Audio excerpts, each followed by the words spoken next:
David Banner. Hey, ever seen a Chevy with the butterfly door? Stuntin' is a habit, get like me. Hey, ever seen a Chevy with a get like me? Hey, ever seen a Chevy with the get like me? Hey, ever seen a Chevy with the butterfly door? Stuntin' is a habit, put it in the house. Stuntin' is a habit.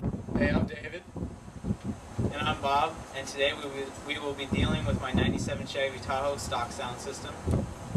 And we're also going to be dealing with my upgraded system in my 1985 Toyota truck. This is my stock system. Here we have the tweeter speaker, which produces the high noise sounds, and here we have another side panel speaker. It's the same thing on the other front door, and in the back we have one speaker down low on that door. And in the center we have the deck, which has the AM/FM radio, the cassette and CD player. Here we have the car battery. Car battery sends electrical energy to the vehicle's deck, and the deck sends electrical energy to the speakers, and the speakers convert that electrical energy into acoustical energy. To uninstall a stock system, you would have to remove the dashboard panels, and along with that you would also have to remove side car door panels in order to get to your speakers and your dash. And since Bob doesn't feel comfortable taking apart his car, we're going to move on to mine. I have in my 85 Toyota. Right here I have two 10-inch subwoofers in a 1-inch truck box for each one. Right here I have a 1,000 watt amp, and on the side here I have 5.5 Alpine side speakers because my truck doesn't have panels for speakers on the door. And right here I have a Kenwood deck with an iPod hookup cord, which you can see right here. Now, due to the fact that David's truck is really old, I mean extremely old, the only tool that he needs is a screwdriver to take apart his truck. For step one of taking out the front panel of my car, you need to remove all removable items, such as garbage tray and cigarette lighter. Once again, since my truck is so old, I only have one screw that holds in the faceplate.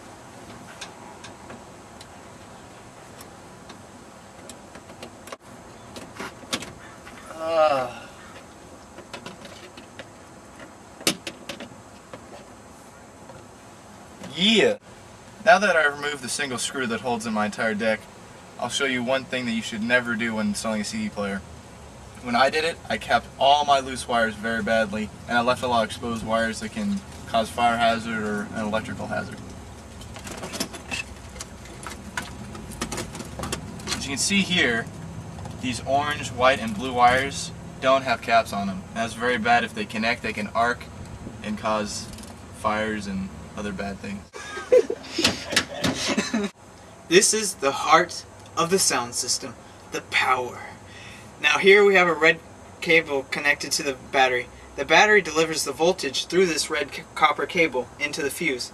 Now the fuse is important because if the battery short circuits, it won't blow up the amp behind you. And after we go through the fuse, the copper wire leads into the truck through the frame and to the amp. Now in order to fit this red thick cable through this frame, we had to take a drill in order to drill the hole through the frame so that the cable would fit through. Now the power cable that Bob was talking about earlier can be seen right there. We ran it through the frame like he said, under the door panel, and then back into the amp located right here. Next to the power line is the ground wire, which is used in case there's a power surge and there won't be any electrical trouble, so we have it grounded to the floor right here. Now these two cables are for the subs here and here. Now these are each 800 watt subs for a 1,000 watt amp.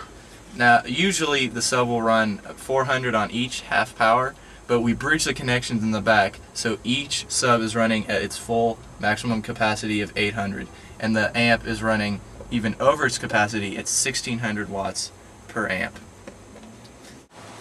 Due to David's stupidity, these wires here are not capped. And because these wires are not capped, that is a possible fire hazard. So I'm going to show you how you cap these wires. Now, you want to connect the two wires by intertwining the wire. And then you take this cap here and you twist it on, like with a screwing motion. And after it stops moving, that means the wire has been capped. Each individual CD player has a different type of wire harness depending on the brand. This Kenwood, for example, has this type. Now, it might look the same as another type of wire harness like a JVC or an Alpine, but there's always a slight variation. So, when you buy your deck, it's always going to come with a wire harness, and that's why you need to connect these here. Yeah. Time for reinstallation! Another key component to the CD deck is this, the two RCA cables. These cables run back into the amp, and it gives...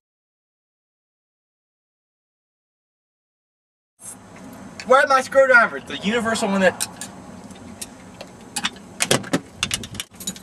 No!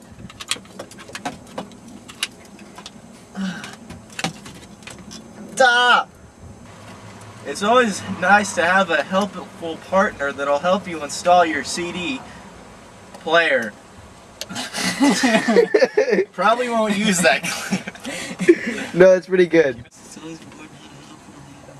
It's always helpful to have an important hand. It's always helpful to have an important hand. I would hope so.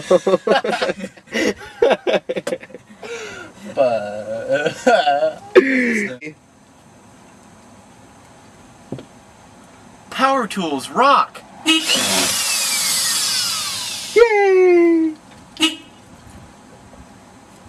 Do you get that? Yes. Put removable parts back in removable slots.